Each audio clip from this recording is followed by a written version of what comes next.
პატარა ბიჭი ვიყავი გული რომ გნობით ამილსო და ჩვენ შექმნით სისკავი ფიქრობდით ნაკლი არ აქვსო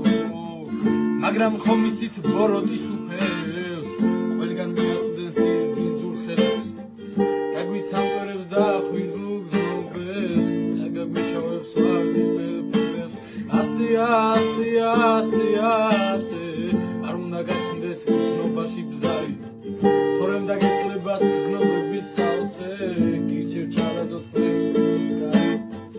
არ დამიჯერებ დამსინებ ჩუმად ითხვით ვინ არის თავს რომ გვაცოდებს დიახ თქვენ გაფანგავთ ცხოვრებას ფუჭად ეს კი ყველაზე მეტად მაცუპებს მერე გაიხსენებთ რაც გარიგებდი